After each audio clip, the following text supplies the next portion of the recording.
Shabbat Shalom.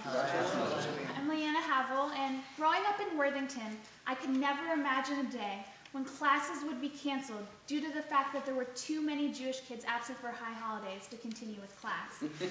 That is not the case at George Washington University, where I just finished my first college semester. Almost as an afterthought one day at the end of class, my voice and diction teacher asked how many kids were not going to class on Rosh Hashanah. I was shocked, and apparently so was she, when 12 out of the 17 kids in the class raised their hands. Class was canceled. But while this may sound like a rather unusual occurrence, the GW has a vibrant and active Jewish community. Campus has two Jewish organizations, both a Hillel and a Chabad house. I have been actively going to Hillel, whether it be for Friday night services, fun activities, or any other kosher meals. And it is wonderful to see how active the Jewish community is on campus. We even have a kosher deli in our food court called J Street. I can truly say that at GW, I have found a great acceptance of my religious beliefs. I know that to be true of other religions and nationalities as well. I could tell you that each year, George Washington University accepts students from all 50 states and over 125 countries. But until you visit or attend the school, those are just numbers. I see that diversity every day, even within my own dorm room, where one of my roommates is the top-ranked squash player in Bermuda, and the other is a diplomat's daughter from Ethiopia. I'm the only American. But being among people from different faiths, countries, and socioeconomic backgrounds isn't always easy. You have to be willing to reach out and learn from them, and luckily, everyone at GW is willing to teach. There is no doubt that GW's student population has taught me just as much as my marvelous professors have. That is not to downplay the quality of my formal education that I've gotten there. I've learned so much from each of my professors, who are all required to teach classes.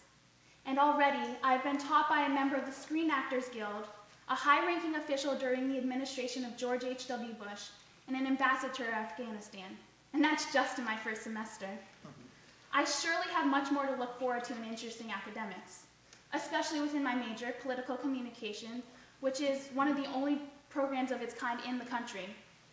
In order to graduate with a degree from the School of Media and Public Affairs, I'm required to make a documentary, have a political internship on Capitol Hill, study abroad, and I have the expertise of the likes of New York Times writer Steve Roberts, who actually gave the sermon at Hillel's High Holiday Service, and CNN correspondent N. Henry at my disposal.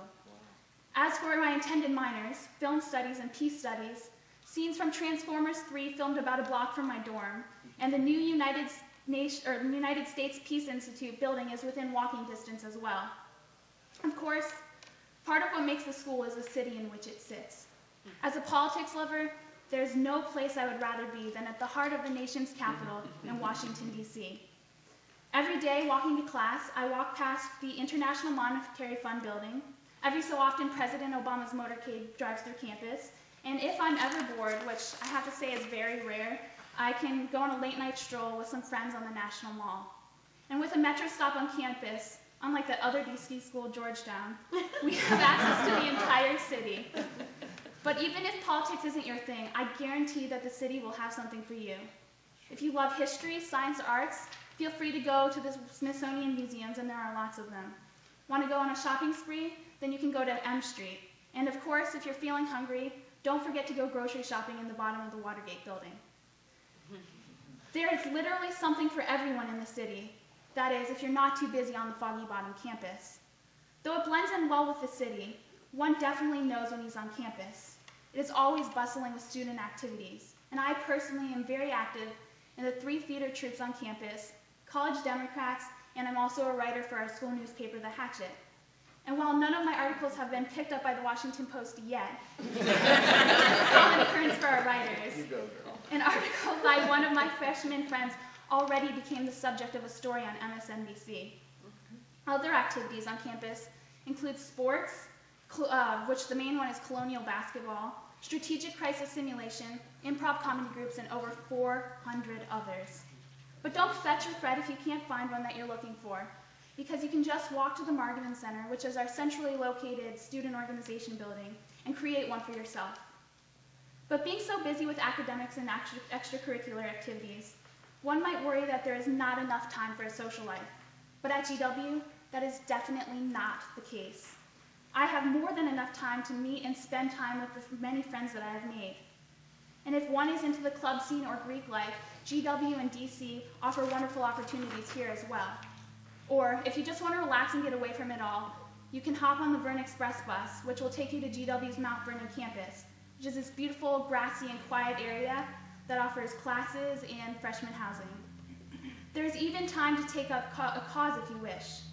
On campus, I wouldn't say that there's one particular cause that lights a fire underneath this whole student body population, but just like a true microcosm of America, and indeed the world, issues like healthcare, the wars in Afghanistan and Iraq, and recycling matter to the student body made up of Democrats, Republicans, Libertarians, Socialists, and everything in between. I don't want to lie and make college seem like it's all roses. For me, it was definitely an adjustment to actually have to study for tests, to be away from home, and to make new friends. However, without the challenge, I really don't think that I would be enjoying school as much as I am. No matter where one goes, I'm sure that he or she will have a great time, but having only gone to GW for one semester so far, I can already see what an impact college is making on me and how it will continue to shape me both as a person and as a mind.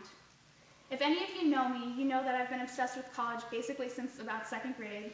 I wish that were an exaggeration, but it's true. It's true. And I always held it up on a pedestal thinking it was going to be this really great thing. But I never imagined it would be like this. It has far surpassed my expectations, and I didn't even know that was possible. Go Colonial, Shabbat Shalom.